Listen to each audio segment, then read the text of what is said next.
Pria itu menanam benih emas di tanah. Benih itu tumbuh begitu cepat sehingga semua orang takjub. Akhirnya memanjat ke seluruh rumah, menghasilkan labu yang besar.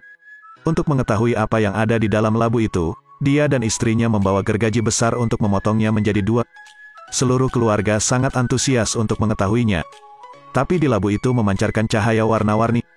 Ada lebih banyak gas di dalamnya. Itu akhirnya pecah, memuntahkan asap 7 warna. Semua orang melihat pemandangan di depan mereka. Pelangi bersinar di langit. Rumah rumput kecil itu hilang. Sebagai imbalannya, sebuah istana yang indah. Karena itu, mereka pun menjadi orang terkaya di negeri ini. Semua ini karena waktu Hafu yang tidak terduga. Sebulan yang lalu, ayah Hafu meninggal dunia meninggalkan surat wasiat.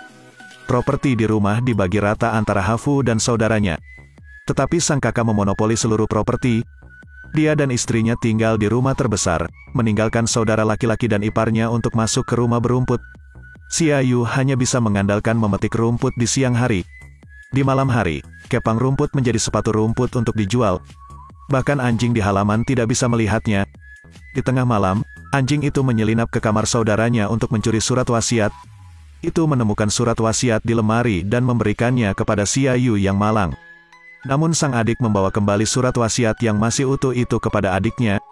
Saudara laki-laki itu mencuri surat wasiat, masuk ke dalam rumah untuk mencari pencuri yang mencuri surat wasiat itu. Istrinya menduga bahwa surat wasiat ini adalah anjing curian. Anjing itu dikunci di gudang. Untuk menghindari berbagi hartanya dengan saudaranya, dia menjatuhkan surat wasiat ke dalam api. Setelah itu, dia mengusir seluruh keluarga saudaranya dari tempat ini. Mereka berjalan di tengah hujan lebat, memasuki kehidupan mengembara. Mereka menemukan sebuah rumah jerami yang ditinggalkan di pedesaan. Sebagai pencari nafkah keluarga, tetapi putranya mengalami koma. Hafu sama-sama patah hati dan tidak tahu harus berbuat apa. Dia meminta semangkuk bubur untuk dimakan putranya. Tapi sang kakak sedang menikmati ayam bakar. Mendengar kakaknya datang untuk meminta nasi, kakaknya mengatakan bahwa tidak ada makanan untuknya di rumah. Katakan padanya untuk memikirkan dirinya sendiri. Setelah mengatakan itu, dia pun memberikan anjing itu kepadanya. Melihat saudaranya begitu tidak berperasaan, dia menangis. Dia membawa anjing itu kembali ke rumah daun. Melihat bahwa seluruh keluarga perlu diurus, dia tidak mengatakan apa-apa. Dia tidak tahu bagaimana dia bisa memberi mereka makan. Saat itu, sang istri mengambil cincin kawinnya dari lemari, menyuruhnya pergi membeli beras. Keesokan harinya, Hafu baru saja memberikan cincin itu kepada lelaki tua yang mengoleksi vas porselen. Orang tua itu serakah, jadi dia hanya memberinya 3 koin besar, dan tambahkan koin kecil. Untuk menghemat uang bagi keluarga, mereka bekerja di ladang untuk mendapatkan makanan. Tapi tanahnya semua kayu dan batu, mereka membersihkan tanah. Namun hal berikutnya terjadi, menyebabkan Hafu mengubah nasibnya. 2 burung layang-layang datang ke beranda Hafu untuk bersarang, dan bahkan menetaskan 3 ekor burung. Tapi hari itu ketika mereka pergi bekerja di ladang, hanya anjing itu yang tersisa. Seekor ular memperhatikan burung-burung di bawah atap. Ketika anjing itu menemukannya, hanya tersisa 1 burung di sarangnya. Ular itu membuka mulutnya lebar-lebar ke arah burung itu.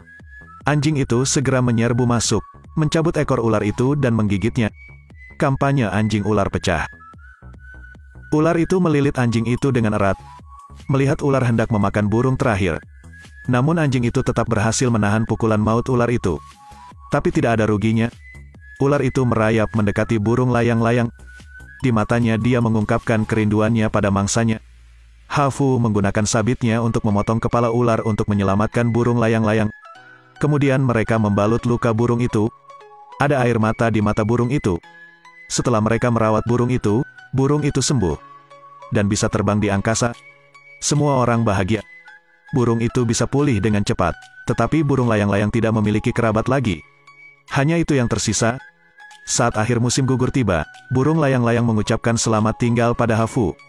Dengan mata semua orang, ia terbang ke selatan menuju musim dingin.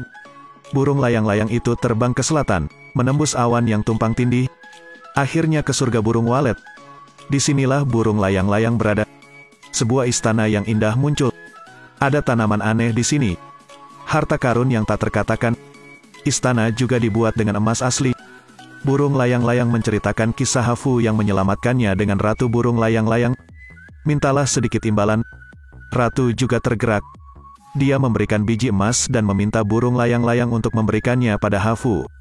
Dikatakan bahwa hanya dengan menabur, Anda bisa menjadi kaya dan kaya. Saat musim dingin berganti musim semi, burung layang-layang kembali ke rumah dedaunan.